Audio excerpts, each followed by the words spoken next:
नमस्कार सर्वांना. श्री स्वामी समर्थ. आबांची लाडकी ताई या यूट्यूब चॅनलमध्ये माझ्या गोडताईंचं आणि मैत्रिणींचं खूप खूप असं सारं स्वागत आहे. तर प्रथम ना माझ्या यूट्यूब फॅमिलीचे खूप खूप आभार आणि मनापासून धन्यवाद. कारण का तर माझ्या एका व्हिडिओला ना एवढं भरपूर प्रतिसाद दिल्याबद्दल आणि माझं सबस्क्रायबरांना एवढं फास्ट वाढत आहेत की 155 सबस्क्रायबर फॅमिली माझी पूर्ण झालेली आहे. तर मला खरंच खूप खूप सांगायला अगदी आनंद होत आहे बरं का. आणि इकडं ना मग 4चं टायमिंग होतं म्हणल्यावर ना चला म्हणलं आपल्या गायींकडं. आणि माझं काम तर सगळं आवरून झालं कारण का लवकर आवरलं ना मग पटापटा कामं अशी होऊन जाते ती. तर दूध व्यवसाय करायचा म्हणजे ना सोपं व्यवसाय नाही आणि खरंच खूप कष्टाचा व्यवसाय आहे. आणि उगाच करायचं म्हणून करायचं, कुठं तर असं गाय आणून बांधायची, टाकायची, वैरण टाकली नाहीतर नाही टाकली, त्याच्याकडे लक्ष द्यायचं नाही आणि दुसरंच असं म्हणजे उद्योग करत बसायचं. गायींचा व्यवसाय खरंच दूध व्यवसाय जर आपल्याला मनापासून करायचा असला ना तर व्यवसाय पण इतकं बारकाईनं लक्ष देऊन केला पाहिजे की आपली गाय आजारी नाही पडली पाहिजे. त्यात आपल्याला लॉस होत नाही, प्रॉफिट राहतं मेन मुद्दा. आणि गायची तब्येत पण चांगली पाहिजे. आता माझ्या गायी थोड्या खराब वाटतात मला, कारण का तर सगळ्या वेलेल्या आहेत. वेलेल्या गायी असल्या ना खराब दिसते त्या. आणि 4-5व्या महिन्यापासून पुढं चालू झालं ना त्यांना तर मग त्या गायींची तब्येत पण चांगली दिसते आणि तयार दिसते त्या. तर इकडं आमचा मोत्याला मी पहिल्यांदाच आज व्हिडिओमध्ये घेतला. एवढा लाडाला आलाय ना, तर लईच लाडाला आलाय ती. तर म्हणलं असू द्या आज त्याचा व्हिडिओ घेऊया आपण. आणि त्याचा थोडासा लाड पण केलाच पाहिजे. मुकाजीव आहे, त्याला बोलता येत नाही, पण ती ना खूप प्रेम करते ती मालकावरती. तर असं त्याचं असतं, निवांत बसलेलं असतो इकडं तिकडं. आणि माझं म्हणणं काय, मला ना कालच्या व्हिडिओला ना कमेंट आले त्या, तुम्ही थोडीशी गोळीपेंड वाढवा. तर हो वाढवते, कारण का ह्या वेळेस 10 पुती आणलेली तर ती पुरणारच नाही. ती आणखीन मला 2 पुती आणायला लागते. ती 12 पुती होते ती. आणि दिवसाला ना सकाळी आता ताजी वेलेली जी गाय आहे ना तिला मी 2 शेरपेंड ठेवते. आणि जास्त 2, 2.5, 3 महिने झालेत ना येऊन त्या गायला मी 1 शेरपेंड ठेवते. आणि 1 ते 2 किलो बारली असते. आणि परत वैरण एक पाटी, म्हणजे मोठी पाट्या, मी एक दिवशी त्या पाटीचं वजन केलं. अशा 2 पाट्या भरती मी, 2 वत्ती. तर 2 पाट्यांचं ना 12 किलो, एका पाटीचं 12 किलो वजन भरलं होतं. तर 2 पाट्याचं किती झालं, 12 2 24 किलो. आणि अधिक गुळीपेंड आणि नंतर ना परत बारली. तर जवळजवळ 12 आणि ही एक बारली 2 किलो, 24 किलो धरलं 2 पाट्याचं.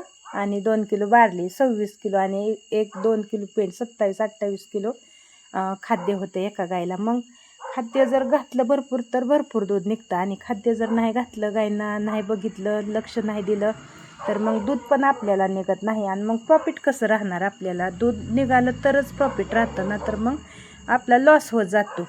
तर माझं गायींचं तुम्हाला मी प्रत्येक व्हिडिओमध्ये सांगते ना, माझं 10 दिवसाचं 1200 ते 1250 लिटर दूध होतं.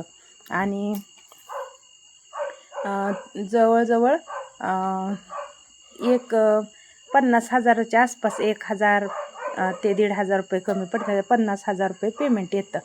आणि इकडं ना थोडीशी मी ऑनलाईन पण शॉपिंग केली होती. तर ही छान वाटलं होतं तेल लावायला म्हणून घेतलं. तर ती प्लॅस्टिकच असं लावायचं, पण प्लॅस्टिकचंच आहे. मग ती आता तव्याला चिटकल्यावर ती गोळा होते का काय माहिती, त्याची थोडी मशी मला शंका आहे. आणि इकडं मग ब्लाऊज पण 2 मागवलं होतं. तर त्याचा कलर जी मागवलं होतं ना ती आलाच नाही, थोडा वेगळाच आला आहे. तर आता वापरल्यावर कळतेलं कसं आहे तर ती. आणि थोडीशी अशी चमकी पण निघल्यासारखं वाटते. मग आता वापरल्यानंतरच कळणार, तोपर्यंत तर नाही कळत. आणि इकडं ना माझ्या नातवांसाठी काहीतरी ह्याचं नाव आहे की कसलं घर म्हणते त्याला, बनवायचं असतं. ती मला त्याचं नाव येत नाही. त्या लहान माझ्या नातूला नाव येतं ती सारखं मला विचारते ती माझं आलं का नाही आणि मला कधी देणार. तर कुणाला आठवत असलं तर सांगा, पण मला तर ह्याचं नाव काय आठवण नाही. आणि मग असं संध्याकाळचं टायमिंग झालं तर वैरण आज ना ट्रॅक्टरमध्ये आणली भरपूर. आणि 2 ते 3 दिवस एवढी वैरण आपल्याला जाते, जास्त दिवस काय नाही जात. तर लांब असले की मग ट्रॅक्टरमध्ये आणावी लागते आणि जवळ असली तर मग आपण गाडीवर वैरण आणतो.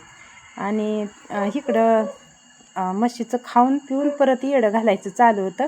आणि ही संध्याकाळचं टायमिंग होतं. तर छान वाटतंय असं वातावरण. पण ऊन तर एवढं वाढलं आहे ना, खरंच उन्हाळ्याची काळजी घ्या माझं तर म्हणणं.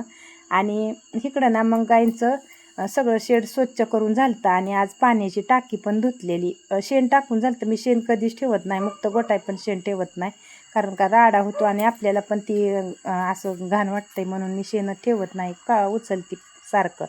आणि पाण्याची टाकीची दिवस पाळीची लाईट होती. मग म्हणलं चला आज टाकी स्वच्छ करूया पहिली, कारण का टाकीत शेवाळं झालं ना मग गायींना आजारी पडण्याची पण शक्यता असते.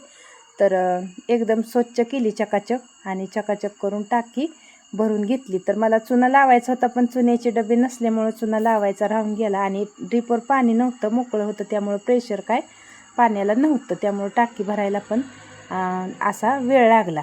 आणि इकडं मग ह्यांचं चालू होतं वैरण खायचं. तर बगळ्यांचं ना सारखं चालू असतं गोचिड खायचं. तर बगळा दादा पण आपल्या गायींच्या गोट्यात तर नेहमीच असा बसलेला असतो बरं का. तर अजून कुणाला दुधाचा जर अनुभव असेल ना, तर मला खरंच नक्कीच कमेंट करा माझ्या ताईंना किंवा दादांना, की 8 गाईत माझं 10 दिवसाचं तेवढं पेमेंट होतं आहे. तर मी तुम्हाला सांगितलंच. तर आणखीन खाद्य वाढवावं का, म्हणजेच वैरण वाढवावी की पेंड वाढवावी की बारली वाढवावी.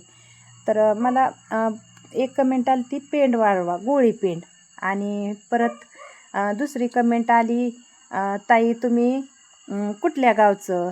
परत म्हणजे खरंच खूप सारं प्रेम दिलं बरं का व्हिडिओला, त्या मला खरंच खूप अभिमान वाटतो. आणि बारली परत आपली अंधार पडला गाडी यायला बारलीची. तर इकडं बारली आली ती आणि बारली आल्यानंतर मग परत ना आता ही सकाळचं नियोजन आहे माझं. तर कुटी करून घेतली अगोदर, हिरवं मकवान कुटी केलं, नंतर मुरघास बॅगेतनं काढला आणि असा बाहेर त्याच्यावर हिरव्या वैरणीवर ओतून ठेवला. आणि ही ना गरम बॅगेतनं काढला की गरम मी कधीच गायींना ओतत नाही, डायरेक्ट बॅगेतनं भरायचा आणि कुंडीत असं कधीच करत नाही. तर असा बाहेर ओतून ठेवायचा. ती उष्णता जी लागलेली असते ना, ती उष्णता असा गार झाला पाहिजे मुरघास, आणि गार झाल्यानंतरच मग गायला टाकायचा ना, तर त्यांना उष्णता वाढती. तर खाली बघा, खाली हिरवं दाखवलं तुम्हाला मकवान आणि वरनं मुरघास. तर ही सकाळची तयारी आहे माझी. म्हणजे सकाळ आपल्याला उठलं की गाय बांधून घ्यायला येते, त्या गाय बांधून घेतल्या की लगे वैरण टाकायला ती वेळ लागत नाही. तर चला, व्हिडिओ कसा वाटला मला नक्कीच सांगा कमेंट करून.